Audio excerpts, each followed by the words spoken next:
Mari kita lihat kembali prestasi dalam merekrut pelatih yang menjadi pilihan Ketua Umum PSSI. Frank de Boer, pelatih Inter Milan, kurang lebih hanya 4 bulan menukangi Inter, dipecat karena hasil buruk. 2. Yang baru saja terjadi yaitu Patrick Kluivert, pelatih Timnas Indonesia, masuk Januari, dipecat bulan kemarin Oktober 2025, kurang lebih hanya 10 bulan. 2 nama besar, 2 kali kegagalan dengan durasi jabatan yang sangat singkat. Ini membuktikan bahwa kemampuan analisis dan pengambilan keputusan dalam merekrut pelatih di PSSI masa Erick Thohir sangatlah buruk. Ini adalah kebodohan berulang yang tidak bisa diterima akal sehat. Parah emang si Erick ini, parah. The next station is Indonesia. To Indonesia, coming from behind to score first goal for Indonesia national team. So easy. A Fortuna Sittard player now making his debut goal for Indonesia national team. Indonesia 2, Vietnam 0.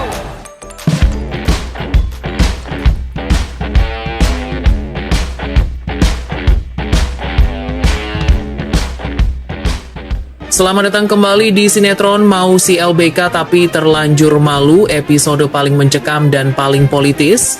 Kisah Timnas Indonesia kini bukan lagi hanya soal gol dan kemenangan, tapi soal pertempuran kekuasaan, politik, dan hati nurani.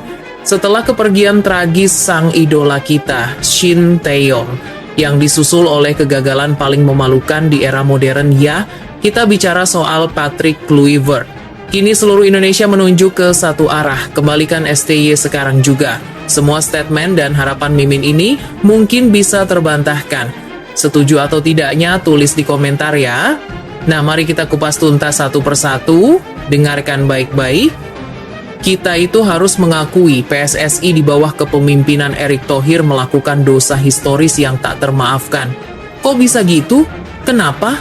Karena mereka memutuskan hubungan dengan STY secara tidak baik-baik, sedang aktif menjadi pelatih timnas, dan malah memilih Patrick Kluivert, sebuah langkah yang kini terbukti sebagai keputusan paling bodoh dan blunder terbesar Erick. Gambarannya gini, seperti kita punya mobil sport yang super kencang timnas di bawah STY, lalu kita jual mobil itu dengan harga murah, dan tapi malah membeli mobil tua yang mogok-mogok timnas di bawah Kluivert.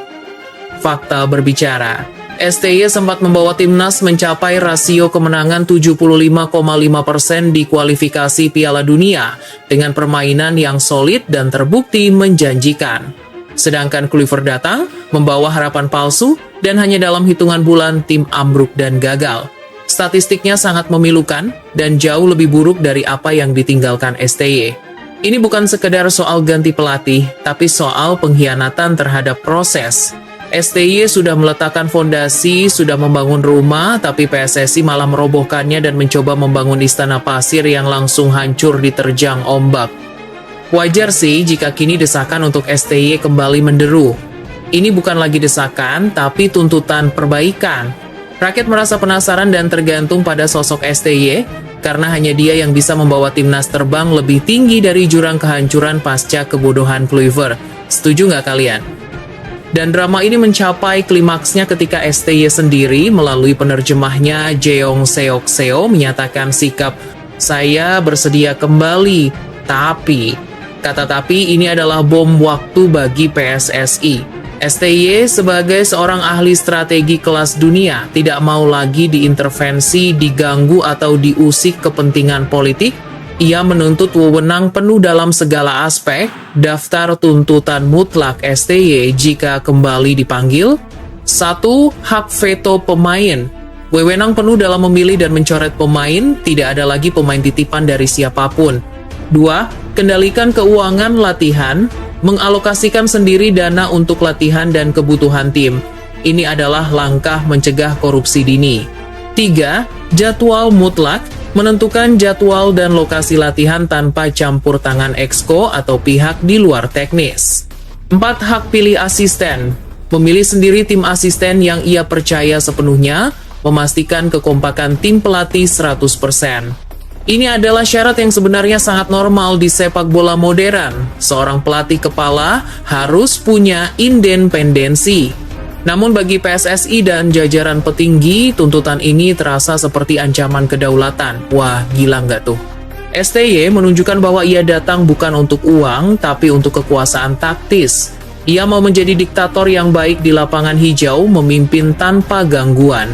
Nah, ini alasan terbesarnya. Kenapa sih PSSI begitu ketakutan dengan syarat STY? Jawabannya ada di lingkaran kekuasaan dan uang. Mari kita kupas tuntas dugaan yang beredar di kalangan publik dan pengamat sepak bola. Pertama, ketakutan kehilangan panggung politik. Sebagian petinggi PSSI diduga menggunakan jabatan di sepak bola sebagai sarana kampanye dan batu loncatan politik. Jika STY kembali dengan wewenang penuh dan sukses, STY yang akan dipuji. Para petinggi ini akan redup dan kehilangan kesempatan untuk mencuri perhatian publik demi ambisi jabatan di pemerintahan yang lebih tinggi. Kedua, menghalangi aliran dana ilegal. Dengan STY mengendalikan dana dan pemilihan pemain, aliran dana gelap yang diduga berasal dari mafia bola dunia atau praktik korup lainnya akan terputus sepenuhnya. STY adalah tembok berani yang akan menghalangi kepentingan-kepentingan gelap ini. Ini yang membuat mereka bisa rugi besar. Keputusan Ketua Umum PSSI, Erick Thohir, untuk selalu menyerukan move on dan menganggap STY sebagai masa lalu kini dicurigai sebagai manuver politik pengaman diri. Mereka tidak mau STY kembali karena jatuhnya kendali total akan membuat mereka kehilangan kekuasaan dan sumber keuntungan yang tidak jelas. Kita itu harus jujur, masalah PSSI ini bukan hanya soal STY, tapi soal kompetensi dalam merekrut dan mempertahankan pelatih. Mari kita lihat kembali prestasi dalam merekrut pelatih yang menjadi pilihan Ketua Umum PSSI. Pertama, kalian pasti ingat, Frank de Boer, pelatih Inter Milan, kurang lebih hanya 4 bulan menukangi Inter, dipecat karena hasil buruk. Bulan Agustus, masuk bulan November 2016, dipecat. Kedua, yang baru saja terjadi yaitu Patrick Kluivert, pelatih Timnas Indonesia, masuk Januari, dipecat bulan kemarin Oktober 2025, kurang lebih hanya 10 bulan, karena gagal total, Timnas mundur jauh dari pentas dunia. Dua nama besar, 2 kali kegagalan dengan durasi jabatan yang sangat singkat. Ini membuktikan bahwa kemampuan analisis dan pengambilan keputusan dalam merekrut pelatih di PSSI masa Erick Thohir sangatlah buruk. Fans Inter Milan sudah pernah merasakan pahitnya, dan kini fans Timnas merasakan sakit yang sama. PSSI sudah bagus mengganti pelatih yang berprestasi, STY, hanya untuk menggantikannya dengan pelatih pilihan sendiri yang ternyata malah memperburuk keadaan. Ini adalah kebodohan berulang yang tidak bisa diterima akal sehat. Parah emang si Erick ini. Parah.